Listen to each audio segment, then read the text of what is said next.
announced it in front of 200 guests right between the vows and the dessert plates, as if destroying me was part of the wedding program. The house belongs to Lily now.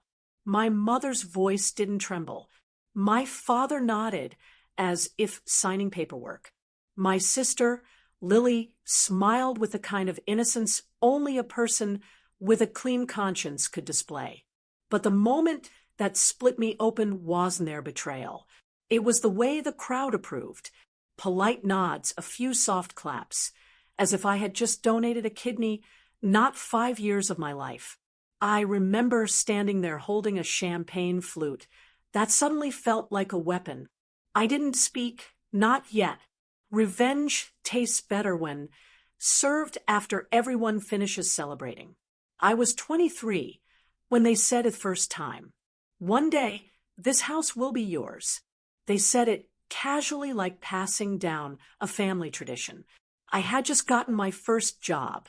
They needed help just for a few months with the mortgage. I stepped in. I paid. I worked double shifts because family loyalty was stitched into me like a birthmark. Lily was always the delicate one, the protected one, the one who got a new phone every year while mine cracked and stayed cracked. But I didn't complain because back then I thought love was measured by sacrifice, and I bled willingly. It started small. A missed thank you. A door closed in my face. The casual way they said, "You're so lucky you don't pay rent." As if the bank statements weren't living in my drawer. Then one winter morning, I overheard my mother whispering to her sister, "He doesn't need the house. Lily deserves stability. We'll just tell him he never owned it." My blood iced. They spoke Asif. I were a temporary tenant, a useful mule, a wallet with legs. That day, I learned two truths. I never owned their love, but I owned the receipts. I didn't explode. I didn't confront them. I didn't beg for fairness. I studied. It pooled every record, every transfer, every payment in my name. I contacted the bank. I requested the full mortgage history.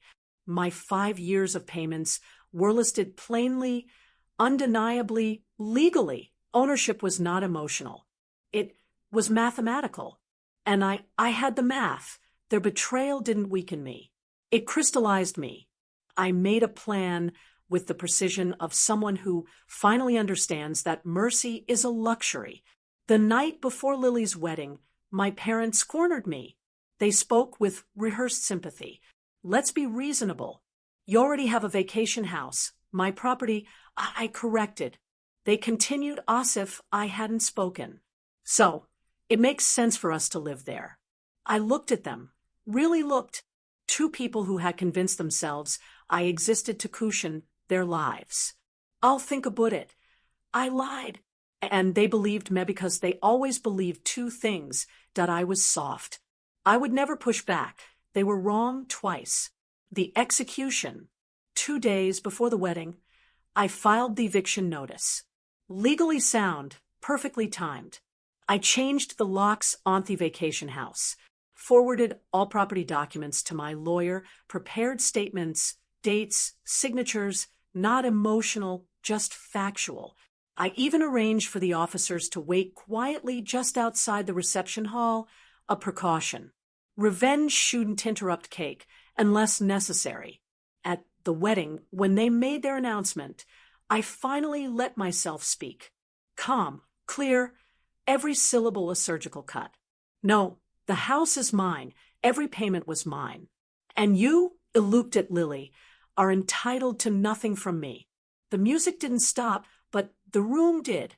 My mother tried to laugh it off. My father threatened authority, hadn't have. Then they made their final mistake. "We're moving into your vacation house tonight." I nodded to the officer standing near the door. The moment the cuffs clicked, their faces collapsed. The guests gasped. Lily grabbed her bouquet as if it could save her. They screamed my name, called me ungrateful, asked how I could do this. But I didn't look away. The truth is simple. I didn't destroy them. They built their ruin brick by brick. I just turned the lights on. That night, I stood in my own home, .my real home, the one I paid for. The silence wasn't empty. It was earned. Justice isn't loud. It doesn't celebrate. It settles into the corner sofa room and lets you breathe again.